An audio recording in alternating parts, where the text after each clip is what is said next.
And we're recording. So tonight's guest is TC Fuller. TC, thank you so much for doing me the honor. Thank you. Oh, the privilege is all mine, Memphis. Really, thank you very much for inviting me.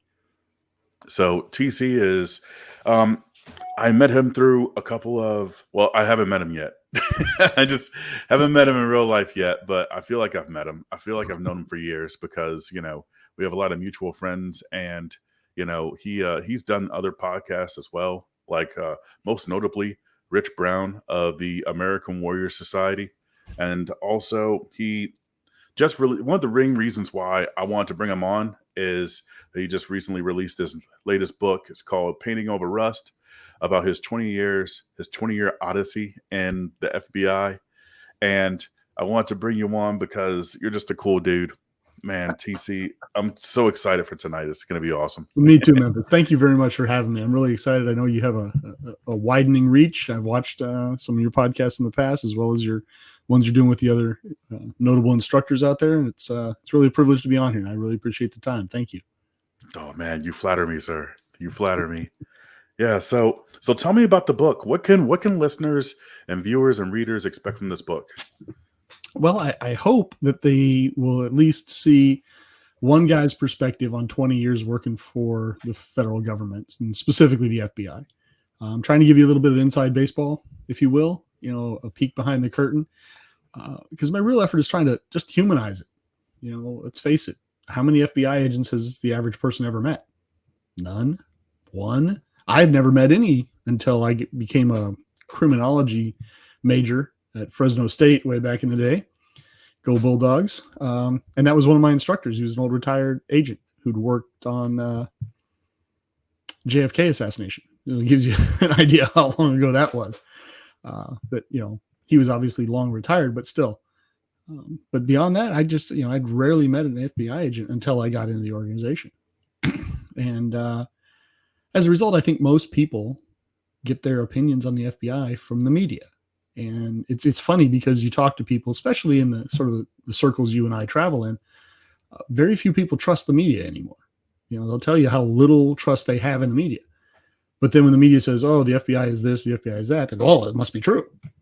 Especially if it's on their particular, propaganda network, right? If they're a CNN person and CNN says it, or if they're a Fox News person, Fox says it, then they tend to believe. And so I was like, you know what, let's at least have a book out there from one guy who can tell you, look, this is what I saw. This is what happened to me. I don't think I'm a particularly much of an outlier in terms of the FBI. I don't think I was a particularly astounding agent. I don't think I was a particularly terrible agent. I had my highs and my lows like anybody else. I'm a regular guy. I just happened to have a pretty neat job for 20 years. And so I wrote the book in the hopes that would give people a better, more grounded understanding that wasn't filtered first through, a news network or a political reality. So that's the hope. I'm hoping that the book does that. It's racking up some awards out there, which really surprises me. It's being looked at by the Pulitzer community right now for memoirs. It's made some long lists and short lists. So, hopefully next year, knock wood, will be a validating year for me in terms of rewards and awards. So I'm hopeful that the book is entertaining for the masses as a result. Yeah, I'm hoping. I'm certain. I'm certain this book is going to be incredibly entertaining because I know the guy that wrote it. And then also, I think this book is going to be important because in a lot of other professions, we know people that are doctors. We know people that are lawyers. Like you said, not a whole lot of people know FBI agents. So, at least for me and my family, most of what we know about the FBI is what we hear secondhand from local law enforcement. And unfortunately, a lot of people, their idea of the FBI comes from movies and television. So, like, how accurate is that going to be? Do you remember the show The West Wing? It was on, 15, 20 years ago. They did an episode one time that started out with a banner across the bottom that said, FBI, Burlington, Vermont. And that was my office for a decade. I was in that office. And it started out with this, and you can probably find it on YouTube or somewhere on the interwebs. Big, cut glass symbol, the FBI seal, like I have on my lapel. And and you kind of panned in. It was typical. Everyone's in shirt sleeves with their guns worn poorly, so you can see them on camera, but it's not where you and I would ever consider wearing a firearm. It's very busy, and there's it's a age diverse, gender diverse, racially diverse crowd, and they're moving around, they're doing stuff, and I'm like, wow, I don't know where that is, but I want to work there, because the office I work in is 6 middle-aged white dudes, sitting in a cramped office space, 2 floors above the federal court at the top of Church Street in Burlington, Vermont. And it doesn't look anything like that, but boy, that looks cool. So yeah, I understand exactly what you're saying in terms of the media tells us what FBI agents are. It is what it is. Yeah. And then also, my own experience from working in government, not just from, I served the United States Marine Corps for 9 years. And then also I got out and I actually did some contracting work for the IRS, believe it or not. So, so all in all, officially, I've worked for the U.S. government for 10 years. They even sent me a little placard. It was nice. Certificate says 10 years of government service. Yeah. And it's in a folder somewhere. I didn't really. It's where mine is too. It's around here someplace. Yeah, I was too ashamed to hang it up. But so most people, their idea of government is not favorable. We usually enjoy the company of folks that just so happen to work in government. Like I know guys that are cops, I know guys that are agents, and they're awesome people. But as a whole, when you think about government agencies like the FBI, the NSA, it's not favorable. But I feel the same way. I understand exactly what you're saying. But it's true of so many things that people do, right? Individuals can be great. People in groups are, scared, ignorant, dangerous herd animals, right? Pick a group, and sadly, the FBI is representative of the nation as a whole in that regard. I mean, I think they do great stuff, but too often, former colleagues of mine will stand up and the FBI is the greatest thing ever, and that's the hill they're going to die on. And I just don't think if you can't name a problem, you can't solve a problem. And the idea that you're going to have a 30,000 person organization that is faultless is ridiculous, particularly when it's a government agency. It's just silly. So my experience is the same as yours. I met a lot of really great people in government service, and every now and then you meet a jerk. And sadly, that jerk for some people can come to represent the entire organization. Right? I mean, you meet one fat Marine, and then all the Marines are not as in shape as the movies would tell you they were, right? I mean, yeah, it's just the way that people kind of seem to work. For better or for worse, that's the way we are. Yeah. So, how long have you been working on this book? How long have you been working on Painting Over Rust? It's funny. I came up with the title probably a year into my my career. And when I sat down to actually work on the book, it was probably, I want to say a year and a half. But, there's a big chunk of time in the middle there where I put it down, didn't touch it. I outlined it fairly quickly. I got up to around 30,000 words fairly quickly. And then there was probably 6-8 months where it just sat, and then I just decided, okay, I'm really going to knuckle down and get this done. And I aimed for 100,000 words. I thought, okay, if I get around 100,000 words, I should be in the ballpark. Because what my approach was, get the first crappy draft down on paper, then go back and make it a book, right? Yeah. And I actually used Dan Brady, our mutual friend, quite a bit in that latter part of the process by just hammering him every day, every other day. Hey, I hit 32,000 words. Hey, I've hit 54,000 words. Hey, I hit 55,000 words. And to his credit, he encouraged me the whole time. He didn't just say, dude, shut up. Show me the baby, right? Don't tell me about the pregnancy. Just show me the baby. He never said that. He walked all the way through it and listened to my shenanigans the whole time. So, once I really started knuckling down, it was probably 4 months that it took me to really bang it out towards the end there. And then, of course, since it's about the Bureau, as a former Bureau employee, I had to send it to the Bureau. So want to say last June, I sent it to the Bureau. I have it written down here, the exact date. And they gave it back. They had to, proof it and approve that I wasn't giving away any sources or methods or anything classified or, individuals' names or anything like that. They sent it back to me in March with no redactions. Said, yeah, it's good. Thanks, guys.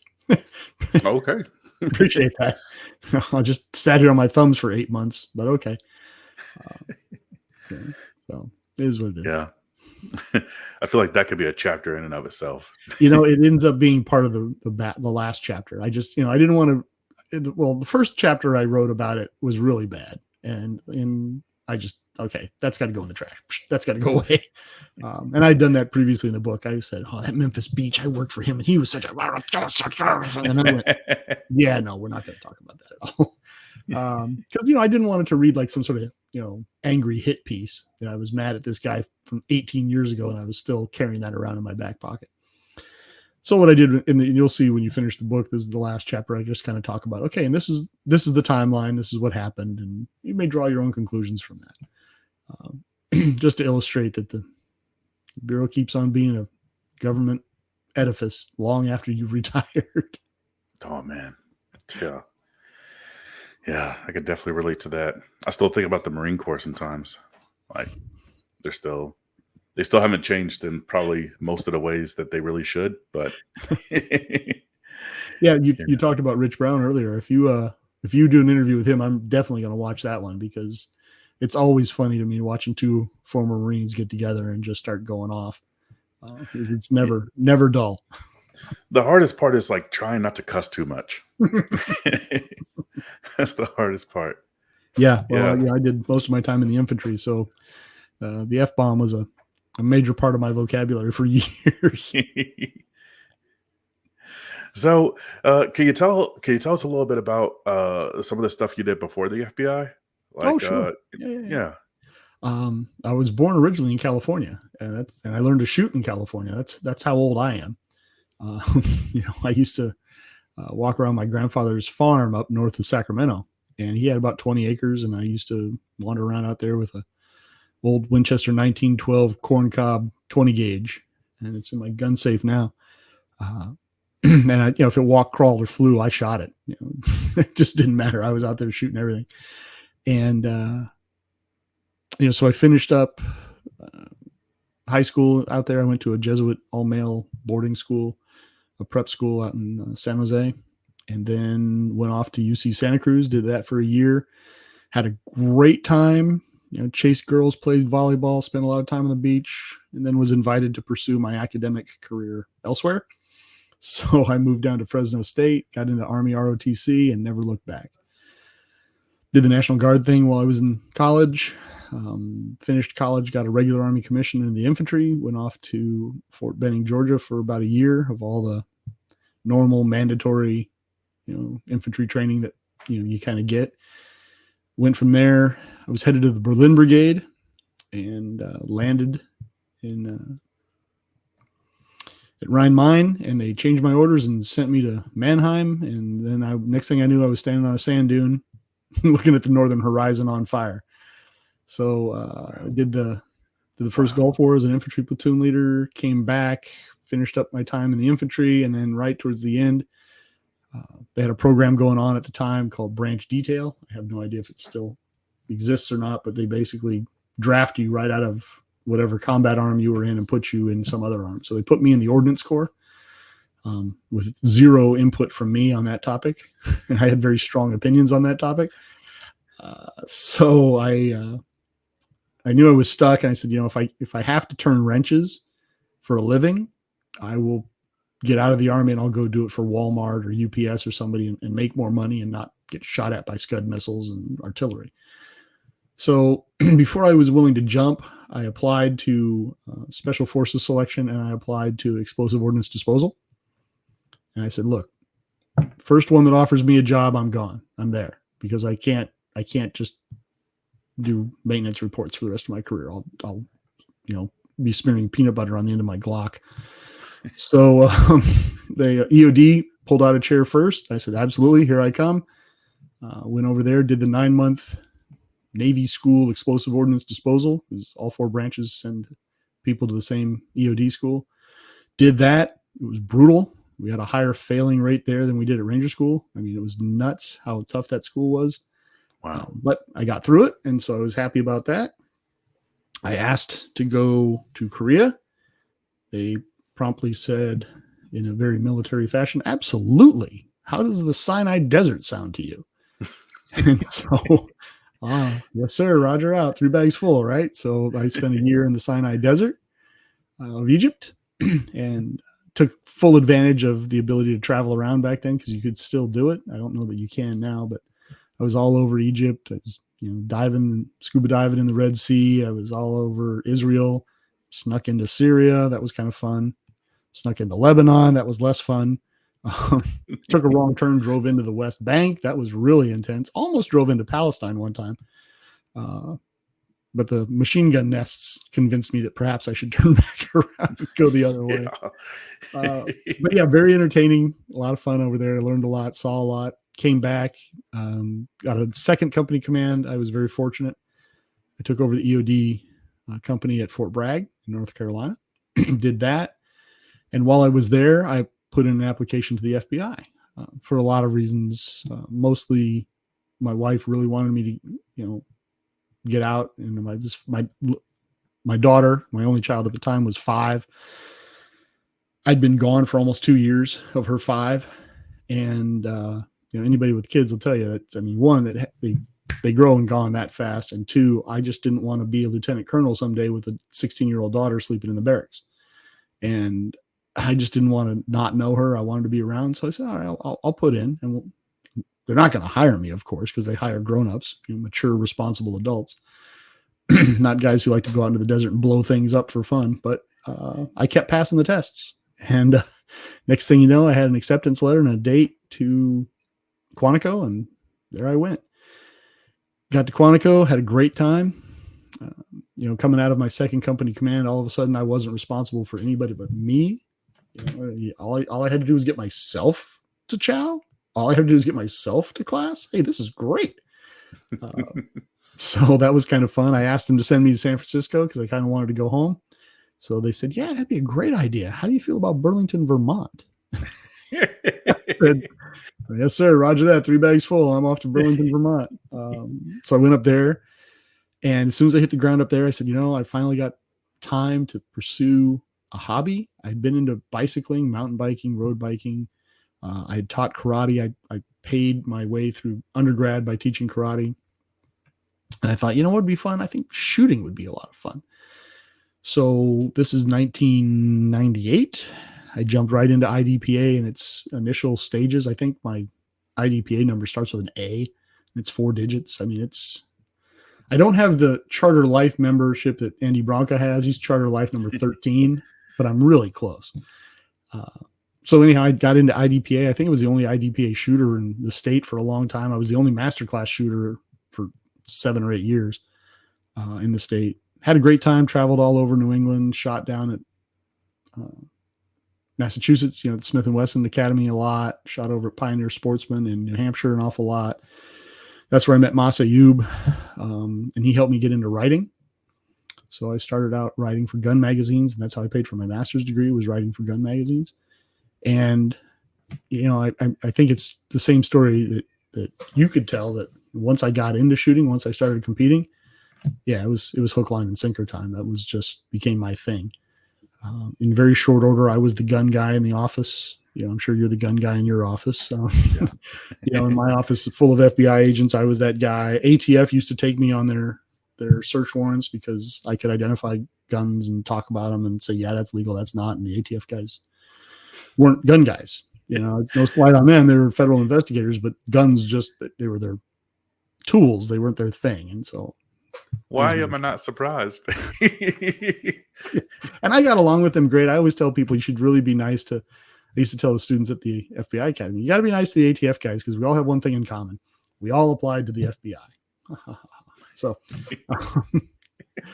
So I did that for 10 years, had a great time. And I tease them a lot, but I have some really good friends, the ATF, the Secret Service, the DEA. It was such a small group of us up there in that state that we all got along really well. Sometimes the bosses didn't get along, but that was because they were bosses. So I did that for about, well, I guess I was in Vermont for 10 years. Then I moved down to Albany for about 3. While I was in Vermont, I became an FBI firearms instructor, which is sort of a natural progression. Yeah. Then I went into firearms. I became the chief firearms instructor for the whole Albany division of the FBI, and it just kind of went from there and blew up from there. So Wow. there's a long-winded way of answering your "what did you do before the FBI" question. So, But I'm here for that. You know, I love those details. I love those stories. It's just kind of the spice of, you know, of what we do with the podcast here. You know, if we kept it short and sweet, it wouldn't be fun. That's true. That's true.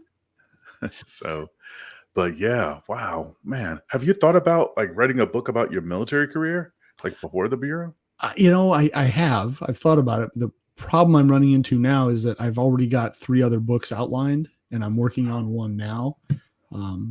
So as I told you before we started broadcasting, I wrote a book while I was in the Bureau. I've rewritten it, re-edited it, recovered it, because my publisher went out of business. And when you, I don't know how much you know or want to know about writing, but since you opened that door, when you get a traditional publisher, they get a lot of control over the intellectual property rights, and you can't do a lot of editing. You can't change things. They get to pick the title.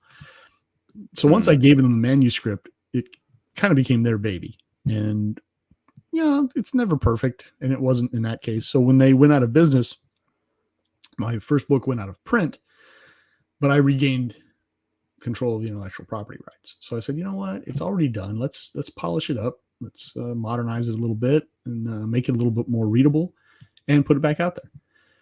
So that should be coming out in the next week or 2. It's called No Safe Alternative, and I'll let you know when it comes out. Yeah. But I've also got a book on my time as an interrogator in Guantanamo Bay in the works. Matter of fact, what are we at? We're about 32,000 words into that right now. So that one will be shorter, but it'll probably still come out around 50. And I hope to have that one being looked at by FBI headquarters by into summer, into fall, maybe.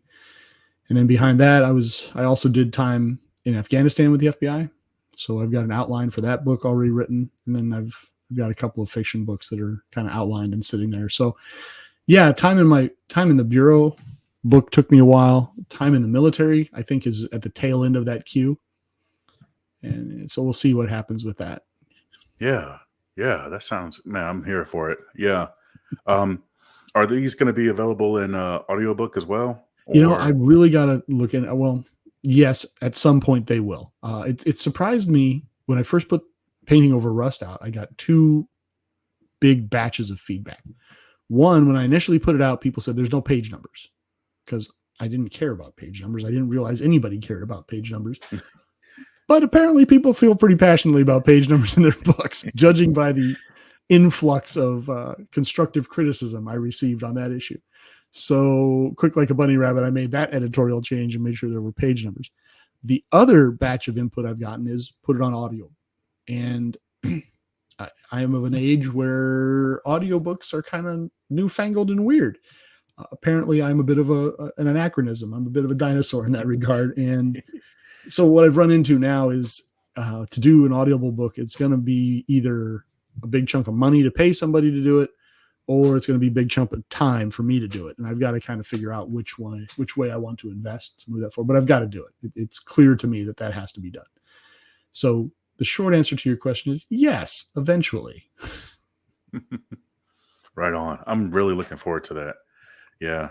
So I think for the books that I read, I want to say 2/3 of them are audiobooks, and I could just work through them, as I drive or as I work. And, especially with a kid, it's just hard for me to sit down and, right. I can read it. Right. I mean, you've got a little kid and, you're going to be up at 2 a.m. doing stuff where you just got to rock back and forth. You can't go anywhere. You can't do anything. But if you can plug a book into your ear, maybe you don't pass out on the little guy. Yeah. So some of these books I read to him. I never thought I would read Verbal Judo by, Dr. George Thompson. I never thought I'd read that to like a 2-month-old.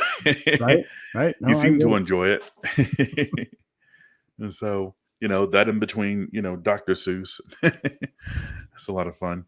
Um, Fun stuff. Yeah. So, a lot of my listeners and viewers, a lot of these guys have a background in competitive shooting. They shoot USPSA and IDPA, and so like one of the big things that we have in common is our background in IDPA. So can you tell me a little bit about some of the matches and some of the adventures that you've had there? Because I'm definitely interested. Well, like I said, I got into IDPA early on in its development. And I didn't realize that at the time. I just thought, oh, it's been around forever. And of course, I'd been reading about Robbie Leatham and Jerry the Burner Barnhart and some of the others for years, right? I'd been reading Jeff Cooper's stuff. So I just sort of thought, oh, these have all been around forever. I didn't realize that IDPA had been founded in 96, 97, wherever it was. Yeah. And so when I did an examination of what was out there, what was available to me in Vermont, and what I wanted to do, I landed on IDPA. Because I mean, as you know, there's a bazillion shooting sports out there. You want to shoot pellet guns? Sure. You want to shoot pellet pistols? Sure. You want to shoot shotguns? There's a million different things. So I landed on IDPA, especially in those early days, because it seemed like it had the most to do with what I might need a gun for professionally. I thought, oh, this will be a great way to entertain myself and train for work. USPSA was out there, but I frankly didn't have the money to jump into USPSA. They didn't have all of the categories that they have now. And so if you wanted to shoot USPSA, it was pretty much you were going single. You needed a single action gun, you needed a race rig, and you probably ought to have a race gun as well. So even then it was $2,500, $3,000 just to kind of get your toes in the water. And as a brand new baby agent, I didn't have that kind of cash. I certainly wasn't going to, embezzle that out from under the wife without her seeing. So that wasn't going to happen. Yeah. But with IDPA, especially when I first started, I could shoot it with my Glock 22. I could afford ammo then because it wasn't prohibitively expensive. I had friends that reloaded. They taught me how to reload. And so I really jumped into IDPA with both feet. I shot the first 10 Smith & Wesson Winter Nationals back when they were still called the Winter Nationals. I don't know what they're called now, but I shot all of those. I shot regional matches all over New England. Andrew Bronca and I, you know who I'm talking about with Andrew Bronca, right? Oh yeah. Yeah. We've been friends also for 25 years. I've known him longer than I've known Dan Brady. He and I drove to the 2000 IDPA Nationals down in Memphis from Albany. I drove down from Vermont to Albany. He drove over from Boston. We met in the parking lot at the Albany FBI office, jumped in the car together, and then pounded down to Memphis, or to south of Memphis, right? The IDPA Nationals were shot down there in your neck of the woods. I actually met Andrew at a Winter National competition, the first one I shot, I think. Yeah, we were squatted together, of all things. So I shot 2000, and I shot 2001, which was at the end of September 2001, right when the planes started flying again. Because you recall they were all grounded right on September 11th. Yeah, we were able to catch one of the very first flights out of Logan after they started flying again. And I was flying with him and a guy named Mike Briggs, and we were all going to the Nationals together. And I said, look, I had told them beforehand, because I didn't have to go through the magnetometer, that I would carry their firearms on me, so they didn't have to worry about shipping them down there. Because the last thing you want to do is get to the national competition and have your gun lost in shipment, right?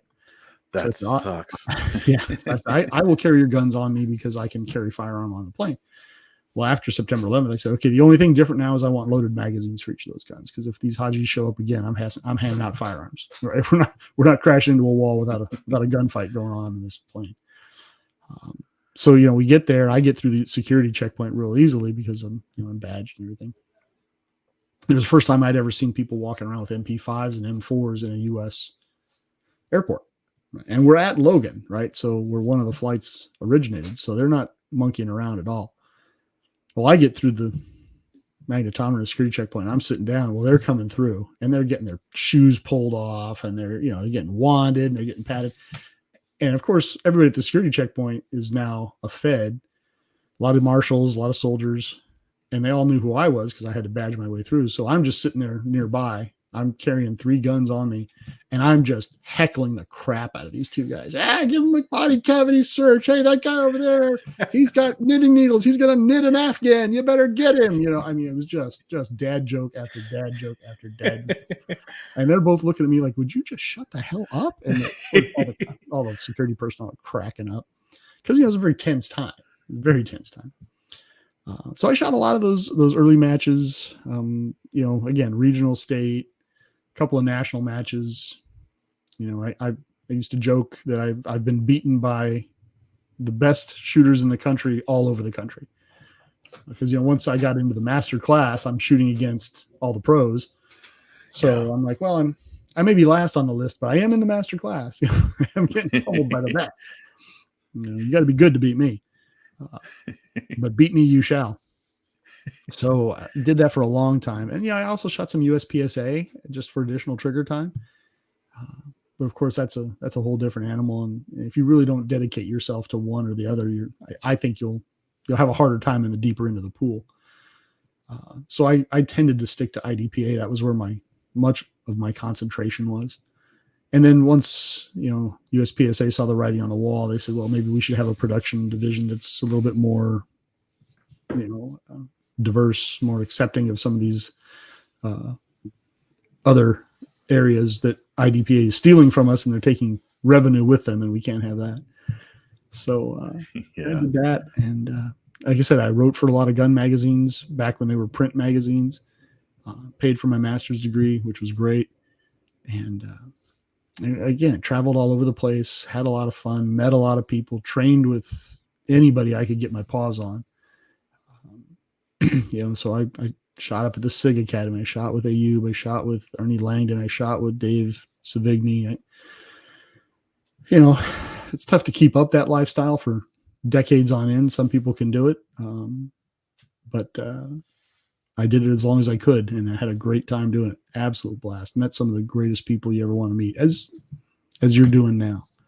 There's just a lot of really good people in the shooting community, and that's why I still kind of hang out and teach and still shoot the occasional competition to this day. Man, that's awesome. Yeah. Some of the absolute best human beings, the best Americans that I've ever met. I met him at matches. I met him in classes. I met him, just doing our thing.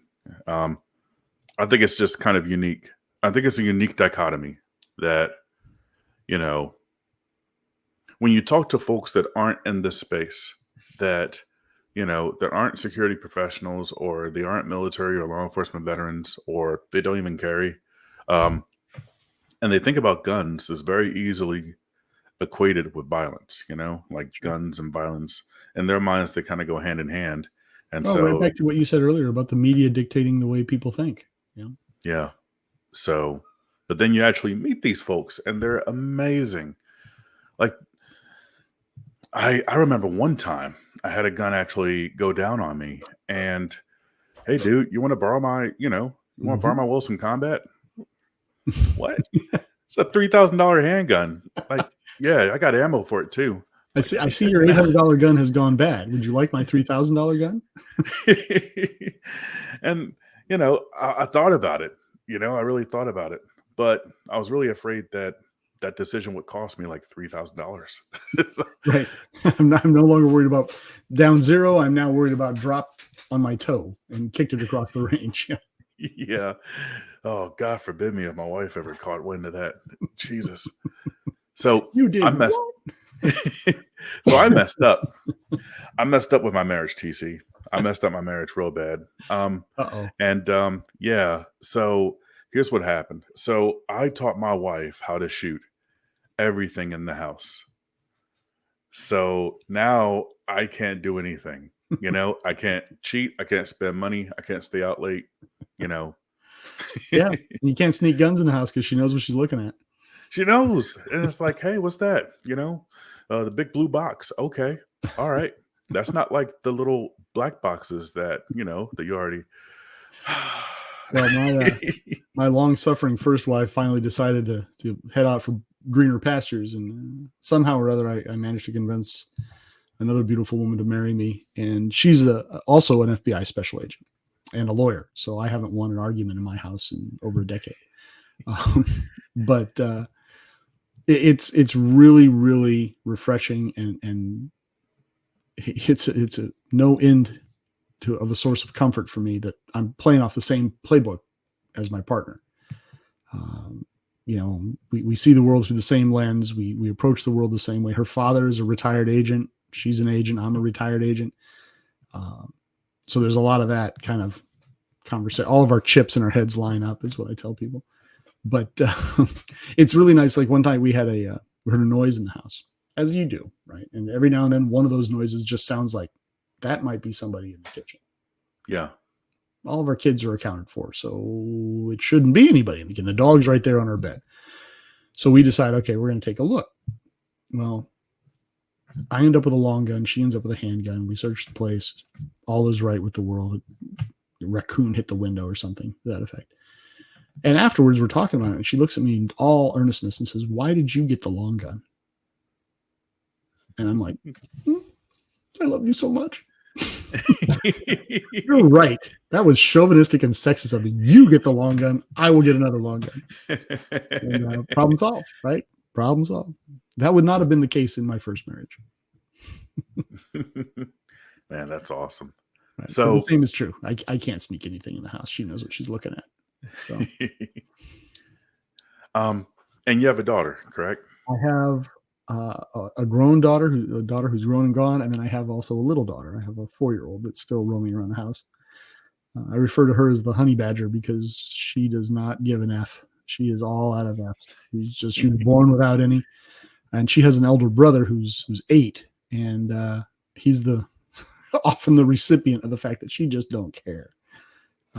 So it's pretty funny. I was watching them one time. They were just talking to each other, and I've always had a rule raising all of my kids that if what you've done is so funny I can't keep a straight face, you don't get in trouble for it. Okay? Because I think the world needs more humor. So if what you've done may be wrong, but I'm laughing about it, and we've all, as parents, we've all had it. You've probably already had it with 6-month-old, where they do something that just can't be allowed, but it's really funny. So they're talking one day, and it's very calm. I couldn't hear what they were saying, but it was very calm interplay going back and forth. And she just hauls off and punches him in the throat. And I don't mean on the side of the neck, on the chin. I mean right in the trachea. Just whack. Oh. Now she's 4, right? So it's not like you punching me in the throat. But of course he's like appalled. Oh my God! And he looks at me, and now I've got 2 opposing philosophies colliding. Right? I've got the I can't have you punching your brother in the throat philosophy, and the damn, that's funny philosophy. And then just as a sort of a amicus brief on the side is I want a strong daughter who can, take care of herself. Doesn't need a man to protect her all the time. So that was a parenting conundrum, to say the least. I hope I successfully navigated through it, because also my son felt like a victim, right? He wants representation here. Dad, oh man! But it was funny because she just went from the completely relaxed stance to wham, just popped him right in the throat. And I was curious, where did you learn that? I mean, I learned it from watching you, Dad. That was the first thing I thought, right? It was like, she dropped an F-bomb at the grocery store. I'm like, oh, probably me. But she punched, I'm like, your mother's never punched me in the throat. I'm not sure where that came from. So I put it down to daycare.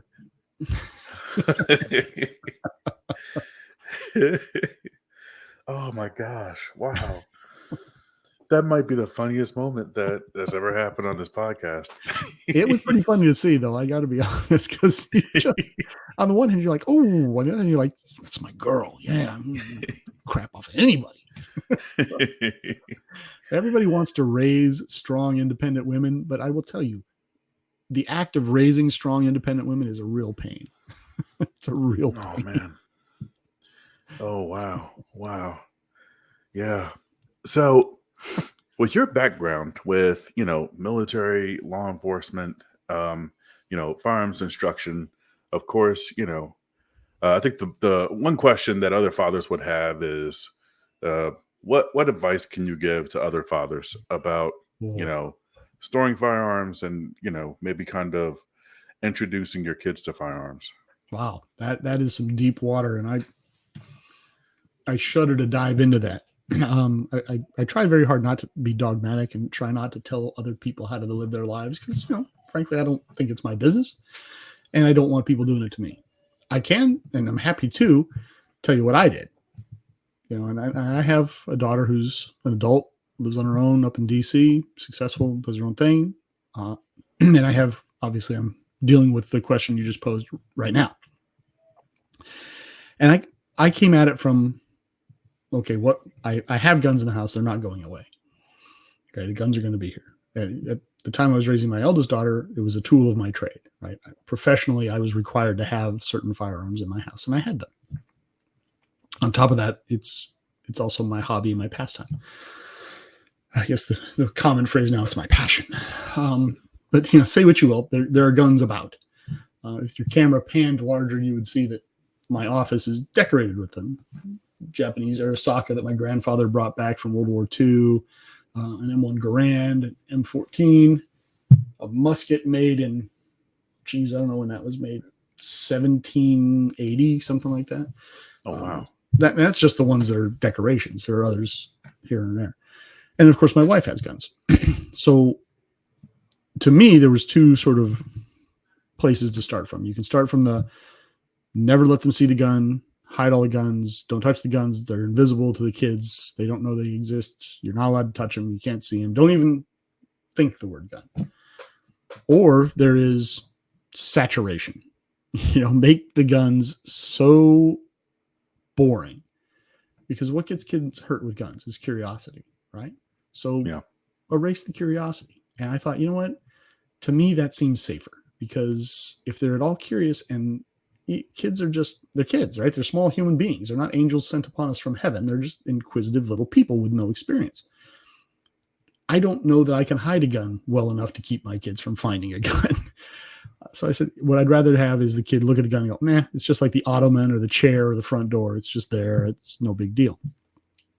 So when my kids hit kindergarten, I give them a gun. And in the case of my eldest daughter, it was a Jennings J22 that a friend of mine was carrying as an undercover gun. And I was like, dude, you can't do that. You got to sell me that gun. Why? Is it a really good gun? You really want it? I said, no. It's a boat anchor, and you shouldn't ever carry it anywhere where you might have to use it on a hostile person. Oh, you just don't like it because it's a 22. I said, no, I don't like it because it doesn't function. That's why I don't like it. Okay. Yeah. So sell me the gun and take the money that I give you and go buy a better gun. Oh, okay. And he eventually did. So then I gave that gun to my child. I said, look, this is your gun. And I think I've got a Raven P25 that I bought in college back in 1983 or something, right? Same deal.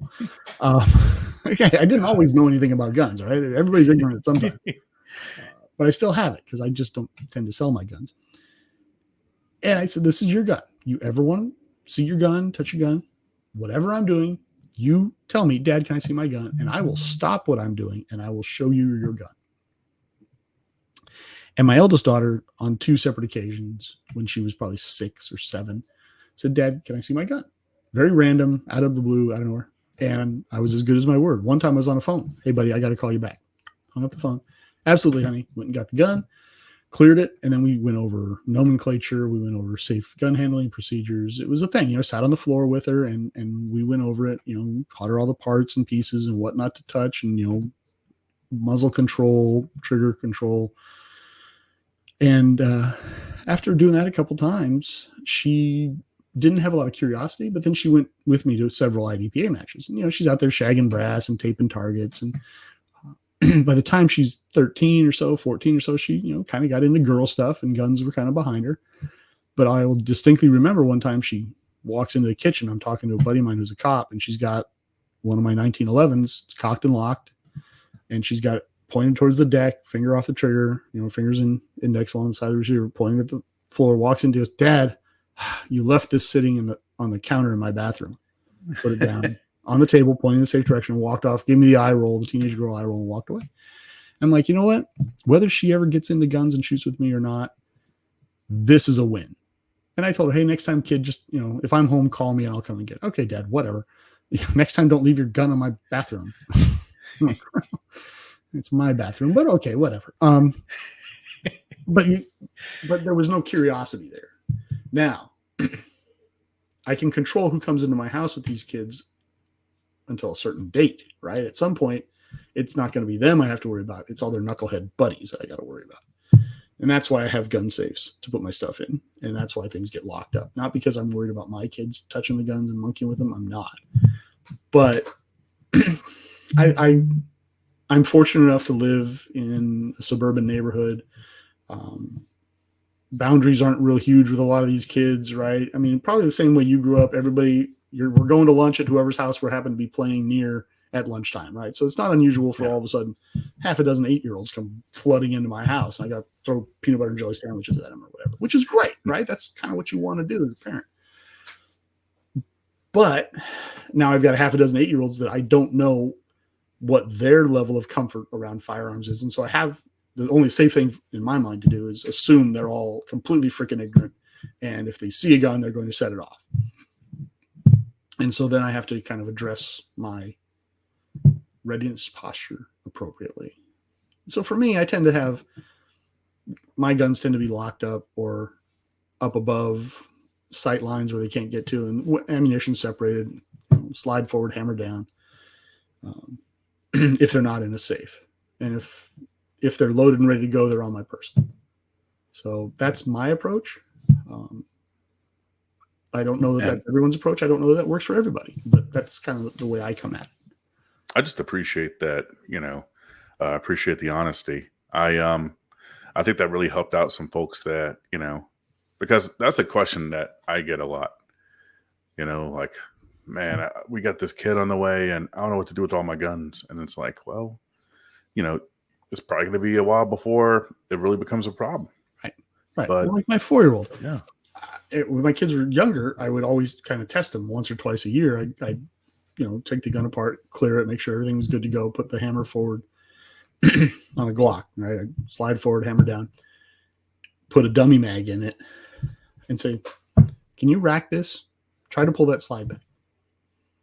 And then watch them violate every gun safety measure ever, trying to get the slide back, but they just lack the physical dexterity and strength to get it done. I'm like, yeah, you want to use the furniture? Use the furniture. You want to build an A-frame with a pulley system and get 4 fat dudes and a Clydesdale in here. Hey, knock yourself out. Whatever you can orchestrate, see if you can work that slide. And the first time they get it halfway done, I'm like, okay, now I got to change my posture again. Because now they have the capability, even if it's just halfway. I'm like, if you can get halfway, the stars align the wrong way and you're racking around. So, and again, I'm not saying that's the right thing for everybody. And the other thing you got to measure is maturity, right? Yeah. Your 6-year-old son may be infinitely more mature than my 6-year-old son. Your 6-year-old son may be better equipped, better trained, better able to deal with this firearm appropriately than mine. Just because mine's, a thumb-sucking knucklehead and yours isn't, right? I mean, and who best to make those decisions but the parent? So that's, again, back to what I was saying originally. I don't know that I'm the right guy to say, Memphis, this is what you got to do with your kid. And frankly, if I did that, the first thing you're going to do is go, well, who are you talking to? Yeah. My kid, my gun, you don't think I can do that? Because that's how people are around guns, especially men. We get very, very... I laugh. I tell my students all the time, there's 3 things that men always believe they can do without any training. That's drive fast, shoot guns, and make love. And they think that I don't need any schooling. I say, well, I'm going to teach you to play the piano. They go, I got to learn to play the piano. You want to fly a plane? Oh, I got to learn to fly a plane. And drive fast? Oh, I got this. Right? I got it. I'm going to tell you how to secure your firearm. Nah, I got that. It's easy. I just do this. It's what my dad taught me. It's what my grandpa taught me. My grandpa's brother was a cop. Oh, okay. So, best I can do is put it out there, pick and choose what works best for you. Yeah. Yeah. Those are wise words. And I appreciate your perspective on that. That's pretty awesome. Yeah. So let's see. We're running up on, 49 minutes. Can you tell us a little bit about some of the prep projects that you're working on right now? Like, what can we expect in the future from TC Fuller? Well, the books that we discussed, I'm hopeful that we'll see some awards actually land next year in addition to the ones I've already pulled in. That'll be nice. Very validating, right? Because you never know, right? You throw a book out in the street for public consumption, you don't know if people are using it to level their coffee table or if they're actually reading it. So I'm hopeful that that takes place. The books I said were going to come out they're lined up and ready to rock. I run the Horse Group at thehorsegroup.net. We're a bespoke training facility, training company. I do some high-end executive protection work. So I was out in Las Vegas here last week doing some executive protection stuff. I'm fortunate that I can be very choosy about who I work with and when I work with them. So that's nice. I also do high-end bespoke training. And I mentioned it earlier on. I did some of that last month. I think I've got another one lined up next month, but I don't really enjoy teaching on a line with 20 or 30 people and a couple of ROs helping me out to watch the line, because I've had more guns pointed at me on firing lines in the 5 years I taught at the FBI Academy and the 6 or 7 years I taught at the Vermont Police Academy than I ever had pointed at me by bad guys on the street. It's just, and if you've been teaching more than 6 months, you've seen it as well. So what I do now is I cap my classes off at 4 people, and typically my classes run 2 people. I charge a premium rate. I target, my target demographic is high net worth people, folks that are existing in a little bit higher socioeconomic category than I enjoy, perhaps. And I do bespoke training. So I sit down with you if you were going to be my client and you said, hey, I'm interested in having this. First thing I do is I tell them the price up front, because if that's going to be a sticking point, I'd rather not waste your time or mine. And then I'll make recommendations in the price category you're looking for. Typically, the people that come to me, it's not. Makes me think I should raise my rates, frankly. And then I'll meet with them if they're local. If they're not, I'll do a Zoom meeting and we'll talk. And we'll just kind of, what do you think you need? Where do you think you are in this firearms process? And then what do you really need? And what I find is if I'm teaching on a line with 10, 20, 30 people, everybody's a sniper from, Fallujah, and they all have, it's like every Marine you ever want to meet has always been Force Recon. Really? They have a band in the Marine Corps? You guys have any mechanics? Do you have truck drivers? No, everybody's a Force Recon. Okay, cool. You have a lot of truck drivers. Right. Yeah, but nobody wants to admit to being a truck driver after they're out, right? So if I get a line of 30 people, that's what I've got. I've got a bunch of people who claim to be, Delta SEAL Team Ninja Force operators. But if I sit down with them one-on-one, I tend to get a much more accurate picture of really where they are in this process. And I also find that when you're charging someone several $1,000s for 2 days of training, you tend to get their attention, right? There's a lot more buy-in, and I don't have a big process of establishing bona fides, and I don't have a big process of having to say, look, this is what I know and this is what I can teach you, because I send them my CV before the class is ever contracted. Before we ever sign a contract, you know who I am, and there's a reason you came to me. And no, I wasn't in Fallujah.